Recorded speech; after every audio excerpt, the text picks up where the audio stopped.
I think we're getting into the space where there's a lot of customization and people want things their way when they want it. And so how do you manage through that and manage to provide and fulfill different things at different points in time? And we've talked a lot about that, just the challenge of, when you're purchasing something, someone brings it back in, managing inventory, like there's just so many different layers to the challenge as a retailer, as a business, when consumers want to get products in different ways and in different spaces and have the convenience of being able to return things quickly and do all those types of things. So I think it's going to be really interesting to see how this evolves in the next couple of years. And, does AI become a bigger factor in that? Do we start to harken back and want to still have those physical retail experiences?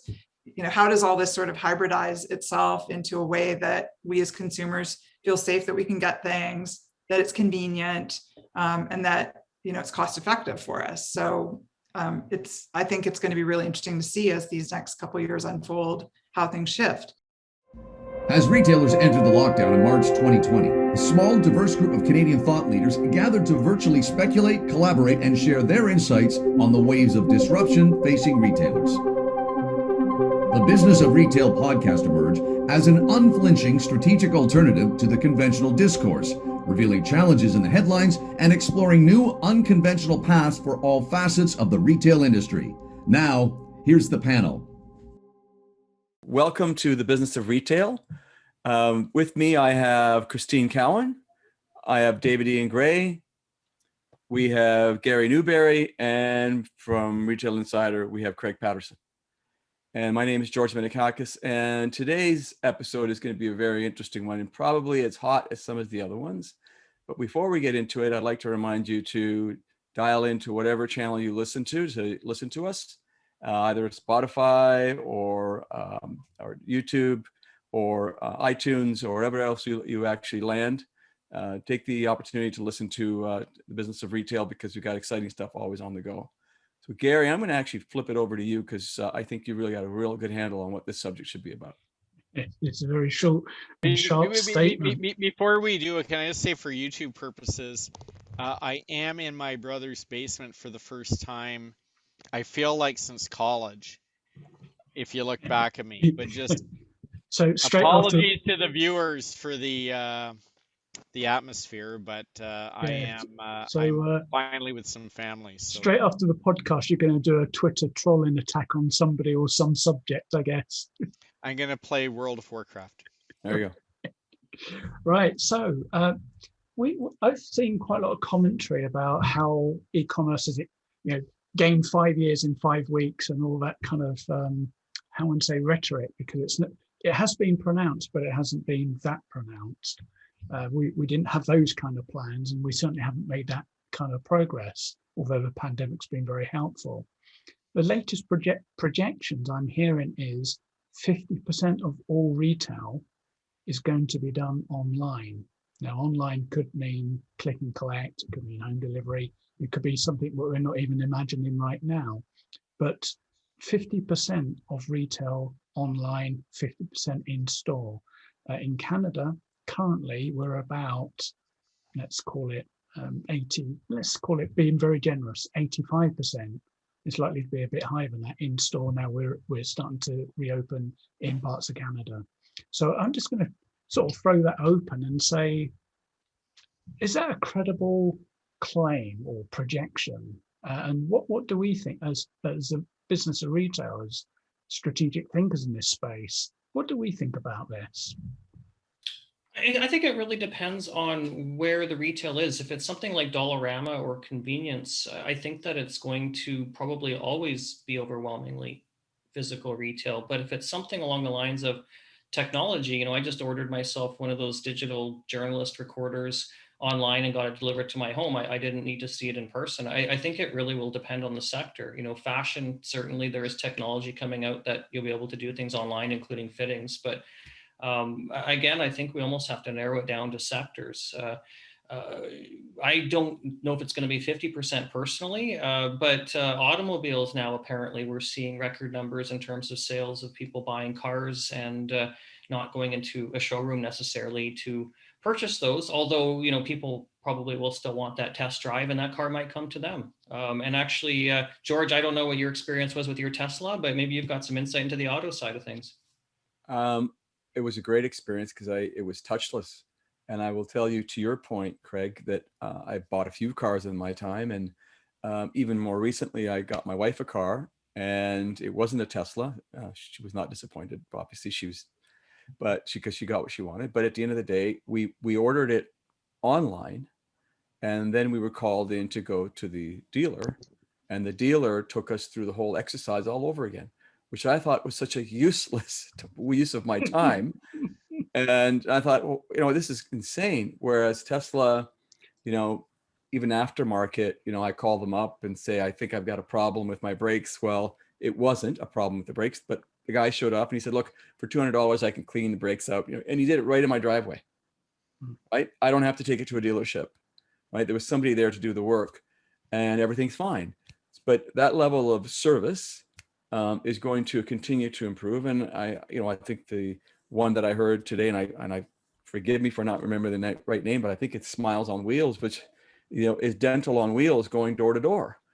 And it comes back to that whole convenience factor of consumers. And so when you think about the drive for more convenience, faster service, value, rewriting of whatever you think value is, yeah, I believe that 50% could happen, but there's a lot of other things that have to happen behind it in order to get there. Because you're saying, Gary, what you're saying is we're going to go from 15% to 50. That's more than tripling where we're at today, right? And if in the next 4 years, that's a lot to happen at one time, and it's creative destruction if it happens that fast.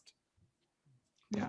Well, and I think before we go into the we're gonna have to figure out what are the ramifications of that happening, and how that plays back through the systems. But I think this is also a great opportunity for the people listening that are retail leaders. If you're talking about customer centricity, one of the things to really think about here is we try and dumb our picture of the customer down, and we say, we'll do a study and we'll say Craig's profile is he's a convenience shopper, and actually probably it's the other way. Craig, you're a experiential shopper. George, you're a convenience shopper.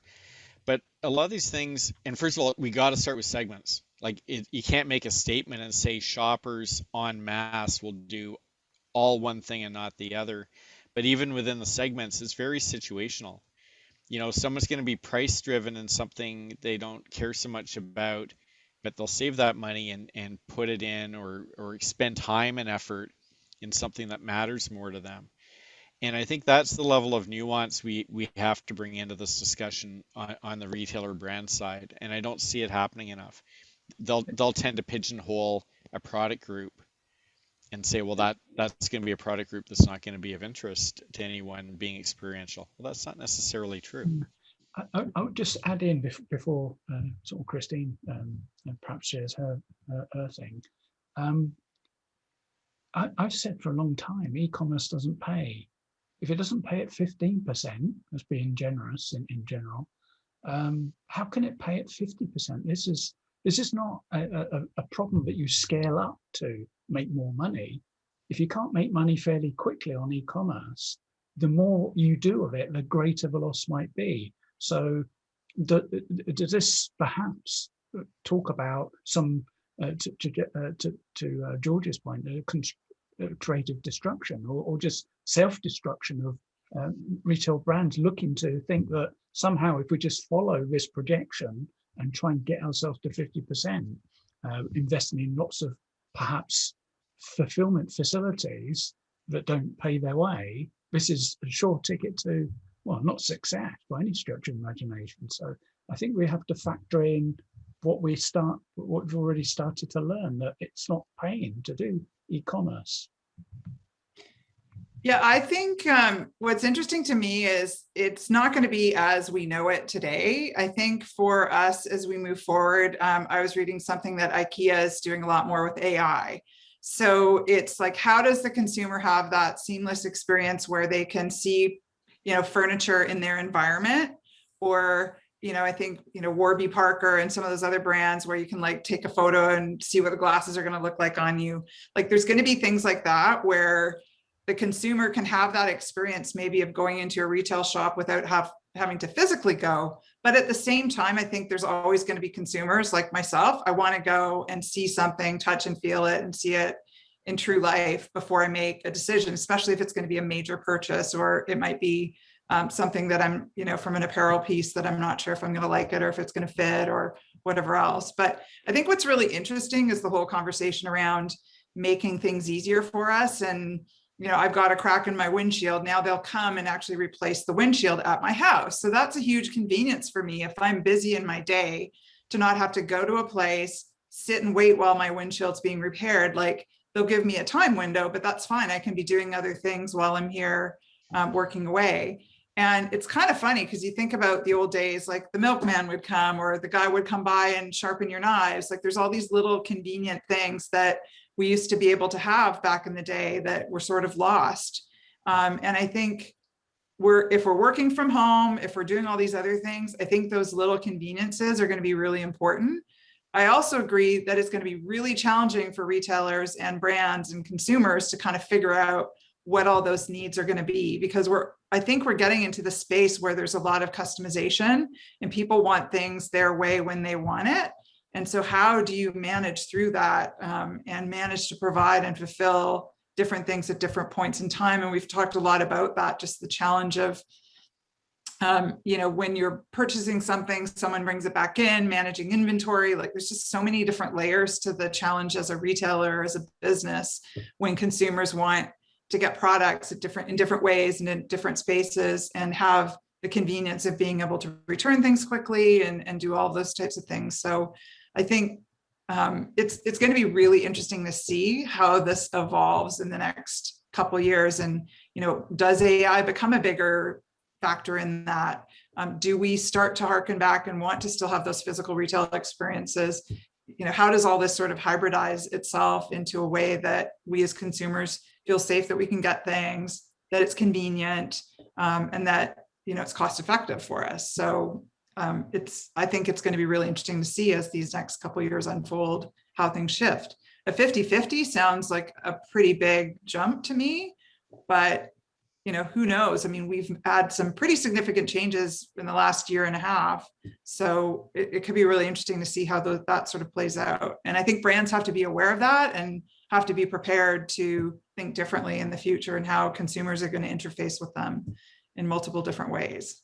Can we agree that en masse 50% across all categories is fairly unlikely, but it's such a catastrophic situation, and maybe that's the wrong word, but it's such a high impact situation that there needs to be a game plan in its possibility, much like a game plan for, say, a pandemic, which is, low probability but high impact.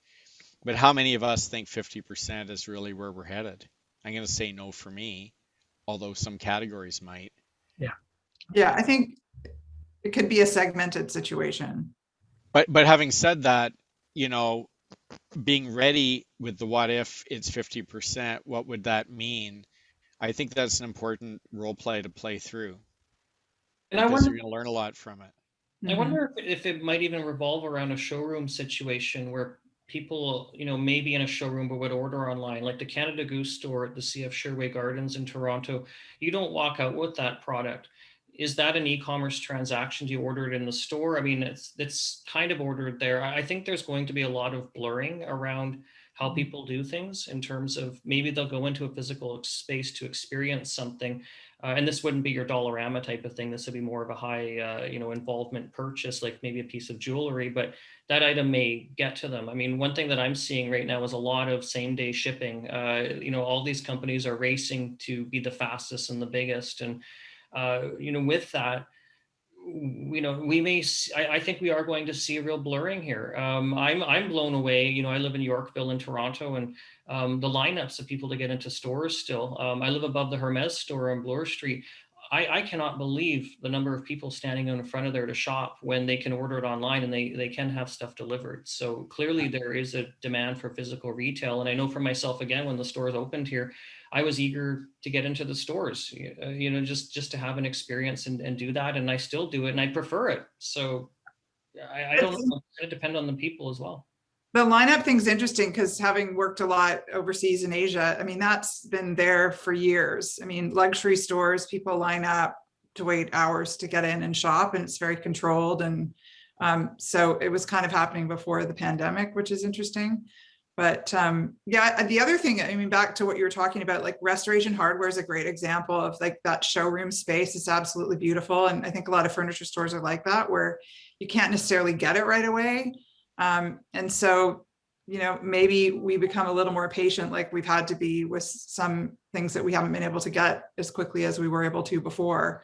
But, Tesla's another great example. Like, who would have thought we would walk into a mall and go into the mall and look at a car and buy a car there, or to be able to just go and test drive it randomly whenever we want without a lot of, other than here's my license and my insurance. So I think just people are thinking differently, and the brands that are winning are thinking outside of the box and doing things differently than maybe we are used to them doing from prior years gone by. So what it's does kind of exciting. online mean? Christine, what do you think online means then? Because I like what you're saying. I'm very channel agnostic. Like, I think whatever the solution is could be a mix and match and a hybrid. But when you hear a statement coming out from, which may be actually a company that builds something to do with online technologies, I'm guessing. But when they're saying 50%, what do they mean? Do you think it's totally pure play? And why is that so important to them to make that statement? Like, what is the issue? Because if you have a showroom, then you're paying for real estate. So is the issue about real estate? Is the issue about what? Well, I wonder if it becomes less about having just the real estate land grab that we've seen before. Like every city and every province and every state has to have like a Gap on every corner, or a Starbucks on every corner. Like, I feel like those types of things, maybe it's going to be in the right location and the right space for the right consumer. And maybe this sort of, we've got to be everywhere and be everything to everybody, doesn't necessarily work, because you're starting to see all these businesses closing, and the ones that were the big players like that, like, in Tokyo, there's a really cool concept that Starbucks has it's more of an experience where you go into this high level roasting location, and they've got beautiful, just the interior of it's really incredible. They've got these beautiful like brass things for the coffee, and you can go upstairs to the cafe and have like a sit down meal with your coffee, or you can have like a cocktail there. Then you can go get your beautiful coffee and all the different mugs. And, so it's kind of like the experience thing too, is such a big part of what we've been craving.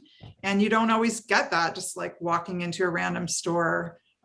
We were talking about Eatly earlier. I think that example is a great one, where you go in, there's experience, you can shop, you can grab your wine, you can do some takeout, or if you want to sit down and have a nice meal, you can do that there as well. So, and it's in a beautiful space that's just inviting and friendly. Could you create that online? I don't know. Maybe you can, No. maybe you can't. I don't think you can. I think the answer is no, at least within our, there's sci-fi versions of holodecks, but right now, the online works really well when you already know what you want, basically, more or less. It's pragmatic. But when you need inspiration, or you want to feel some emotion in a moment, and maybe there's a social aspect, all those things you can't replace good physical. Mediocre physical is the biggest risk point right now, because I don't think people have the patience to put up with stuff that's not clicking. Then literally they're going to go click. But I think I think you hit the nail on the head. Like, and by the way, Christine, I'm sure you have moments then where you don't need that experience. Like, you are the same person, but in another situation, you want to do a drive-through coffee, right? Yeah. So I think we as consumers need the mix. I think retailers are going to fumble their way through it. Gary, I'm kind of wondering, back to the 50-50, are the people most at risk not retailers, right? Like, Maybe it's the landlords. Well, I think the landlords might be all right, because if it goes 50-50 and somehow it arrives there, there'd be a massive expansion of warehouse and fulfillment facilities. So, they used to sell stores. Now they're selling a lot of warehouse space. Mhm. And I think that when I read reports from real estate kind of supported by real estate companies saying, yeah, you've never been so busy. Yeah, because you're trying to find warehousing space to contain all the e-commerce traffic that's going on and returns, etc. But I think the real estate agents will have to do their own transition from selling in prime locations to selling in, sort of brownfieldy kind of situations. But I don't think they're going to be. I mean, there'll be a transition in terms of there'll be maybe a dip in their costs, dip in their profitability until they kind of reposition themselves. But I think it's still the retailer is at extreme risk if they follow the path of working in today's paradigm and trying to do 50% of their business via some click situation, click and collect, WAPS, home delivery, or delivery to a point of convenience, and try and do that without doing anything with price. Yeah, you know what? I to your earlier point, Gary, about how do you get to 50%, 50-50. I was thinking, listening to everyone, I'm thinking to myself, well, you're going to reduce overhead. How do you stay profitable unless you cut overhead? Now, you may not be cutting headcount, but if you don't need a home office, and because people are working from home and you can operate, virtually 24/7 if you needed to, you can have people on your stores. Your stores may not be open 24/7, but they're open 7 days a week. But your online platform, your distribution center is working 24/7. It's a very different world. So you don't need the head office. You can start cutting away at costs that way. But to your point about converting some of these commercial properties or retail properties to industrial commercial properties, there is a cost reduction that comes with that because it's not as a favorable location anymore. So you're getting a lot less money per square foot for an industrial building than you would for a mall, substantially less. Yeah, so I think that changes the dynamic. Typically, a warehouse would be bigger than a store. Absolutely. Yeah. Absolutely. But, at the end of the day, I can see a lot of these properties just reinvented, and initially, I think at the beginning of the pandemic, people were talking about malls becoming these hybrid, community buffers, where you build apartment buildings around it and a grocery store. I'm not so sure anymore about that. I'm not convinced about that prospect, but it's even a tougher sell that you're going to go to 50-50 in that short a time frame. If you had said to me in a decade, I would say, yeah, there's a good probability there, but so many things have to happen: social, political, technological, economic, and environmental, over and above where we are today, for all of this to transpire. And I really wonder, and maybe we'll find someone who has a real good handle on this and why they believe these numbers are accurate, because you've got to have that forecast nailed down to some very powerful assumptions that you vetted, because otherwise you're just throwing a number, you're throwing a dart on the wall and say, yeah, look at that, it's 50-50. Mm-hmm. Well, George, the other thing is, I think people simplify by saying it's supply and demand, right? Online supply and demand. But we're in an ecosystem, so there's other parties, other players involved in this that could have a big say. So, for example, imagine the amount of delivery traffic that would be coincidental to that volume of ordering. How does that even logistically take place, right? Now, you had mentioned earlier, maybe it doesn't have to be to your home. Maybe it's to store and you pick up there. But either way, there's logistics that are going to be part of this, that regardless of the demand, it may not come about. And the other thing that I think is just horrendous and not talked about, is starting to get talked about, but not enough still, is the reverse supply chain, is the amount of waste in this process where product is being shipped back, and in many cases it's just disposed of at that point. Anytime there's things like that, there's a cost to it somewhere, and that's not getting addressed fully. And if we go to 50-50, you can only imagine what that might do to landfill or, yeah. So I think there's a lot more to a statement like that than simply are consumers ready. Yeah, and I agree. There's certainly a lot of new businesses that are going to pop up over the next couple of years who have already started. By the way, there's one called Swimly, and you got to hear about this one. You can actually book your swimming pool. You can book out your swimming pool if you wanted to. I've heard of that. Right. So it's crazy. I mean, you'd have to pay me a couple $1,000 to allow people into my backyard. But at the end of the day, there's concepts out there that are being developed. So I'm not pushing the 50-50 idea away that far, right? But I do think, that the number of transactions and in the industry, the businesses themselves that are going to be impacted by this is much smaller than we think. And we'll see. I don't believe that it's going to happen that quick, but I'm at best of times, I'm an optimist. There are some times that I'm a skeptic. I'm a skeptic right now. It's been a great discussion. And we want to thank Christine Cowan, Gary Newberry, Craig Patterson, David Ian Gray, and myself, George Minikakis. And we invite you to listen to your favorite stations, Spotify, iTunes, or watch us on YouTube. Get to our website, thebusinessofretail.ca, and listen. We have a lot to offer. You can learn a lot, and throw our questions if you have any at us. We'd be happy to entertain them. Thank you. You have been listening to the Business of Retail podcast, an unflinching strategic alternative to the conventional industry discourse. Thank you for joining us. For more information, please go to www.thebusinessofretail.ca.